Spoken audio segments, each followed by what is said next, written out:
ചേട്ടാ, കേരളത്തിൽ താമര വിരിയോ? എന്തോ കേരളത്തിൽ താമര വിരിയോ? താമര വിരിയില്ല. എന്തുകൊണ്ട് അങ്ങനെ പറയാൻ കാരണം? കാരണം വെച്ചാൽ അവർക്ക് ഓജസിലില്ല, അത്ര ഇതില്ല, അവർക്ക് പ്രസക്തി ഇല്ല. പ്രസക്തിയില്ല. കേരളത്തിലെ ജനങ്ങളെ വോട്ട് കൊടുക്കൂലെന്നാണോ? അവർക്കുള്ള അങ്ങനെയൊക്കെയാണ് ചില ഇത് വോട്ടുകാരെ പറയണത്. അതെ. ഇപ്പൊ കേരളത്തില് താമര വിരിയോ?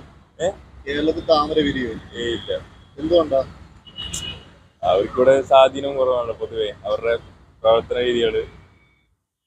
കേരളത്തിലുള്ള ജനത കുറച്ചുകൂടി മതേതരത്തോടെ യുക്തിബോധത്തോടെ ചിന്തിക്കുന്നതുകൊണ്ടാണ്. അതുകൊണ്ടായിരിക്കും. ഒരു സീറ്റ് പോലും BJP തുറക്കാൻ സാധിക്കില്ല. കുറയ്ക്കാൻ സാധിക്കുമായിരിക്കും. കേരളത്തിൽ താമര വിരിയോ?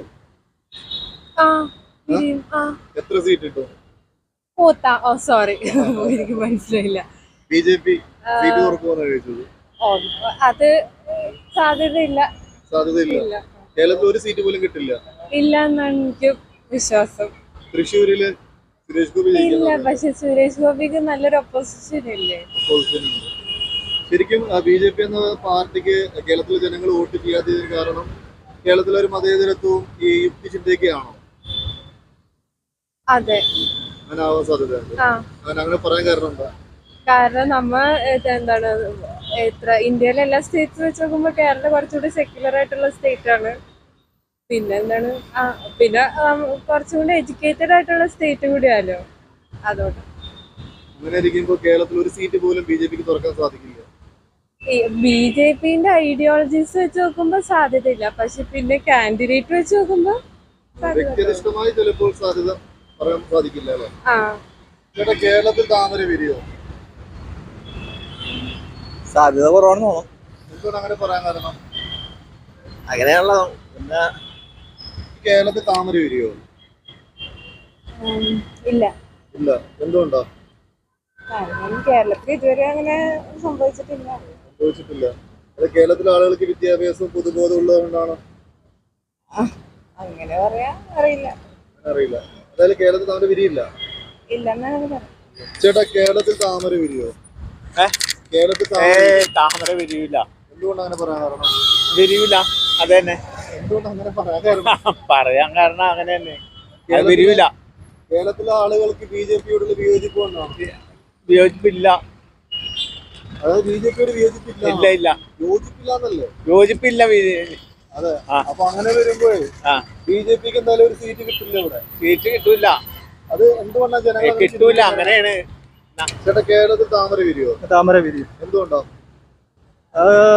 നരേന്ദ്രമോദിയുടെ എത്ര സീറ്റ് കിട്ടും കേരളത്തില്? 2 അല്ലെങ്കിൽ 4. 2, 4. ഏതെങ്കിലും മണ്ഡലം നോക്കി കാണുന്നുണ്ടോ? തിരുവനന്തപുരം, തൃശ്ശൂര് പ്രധാനപ്പെട്ടത്, പിന്നെ 2 എണ്ണം കൂടി. പാലക്കാടോ? അത് സാധ്യത ഉള്ള 2 എണ്ണം കൂടിയുണ്ട്. കൊല്ലം കൃഷ്ണകുമാർ ജയിക്കോ?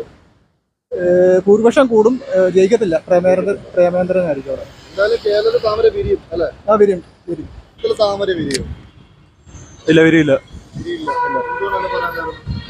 കാരണം ഇപ്പൊ നടക്കണ എല്ലാ കാര്യങ്ങളും അറിയാവുന്നല്ലേ. എന്തായാലും ഇന്ത്യയിലെ CA നടപ്പാക്കാൻ പോണെയാണ്. എന്തായാലും എല്ലാരും മോദിക്കെതിരായിട്ടാണ്. നടക്കാൻ ചാൻസ് ഇല്ല. ഈ കേന്ദ്രത്തിന്റെ ഭരണ സംവിധാനത്തോട് യോജിക്കാത്തതുകൊണ്ടാണോ? അതെ, യോജിക്കാത്തതുകൊണ്ടാണ്.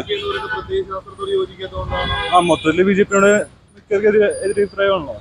കേരളത്തില് ഇപ്പൊ BJPക്ക് സീറ്റ് കിട്ടാത്തതിന് കാരണം കേരളത്തിലെ ആളുകൾ കുറച്ചുകൂടി യുക്തിബോധവും അല്ലെങ്കിൽ മതേതര ബോധമുള്ള ആളുകളായതുകൊണ്ടാണ്. അതെ തന്നെ. ചേട്ടാ, കേരളത്തിൽ താമര വിരിയോ? സാധ്യതയില്ല. എന്തുകൊണ്ട് അങ്ങനെ പറയാൻ കാരണം? ഇപ്പോഴത്തെ ഭരണം തന്നെയാണ്. കേന്ദ്ര ഗവൺമെന്റ് ഭരണം തന്നെയാണ്. എങ്ങനെയാ തൃപ്തിപ്പെടാൻ? തൊഴിലില്ലാത്ത ചെറുപ്പക്കാരുടെ എണ്ണം വർദ്ധിപ്പിച്ചതിനോ, രാജ്യത്ത് നിത്യവസാധനങ്ങൾ വില വർദ്ധിപ്പിച്ചതിനോ, ഗ്യാസിന്റെയും പെട്രോളിന്റെയും വില വർദ്ധിപ്പിച്ചതിനോ, ഏതിനാണ് തൃപ്തിപ്പെടുന്നത്? ഒന്ന് പറഞ്ഞു തന്നെ. ഒരു സീറ്റെങ്കിലും BJPക്ക് നേടാൻ സാധിക്കില്ല.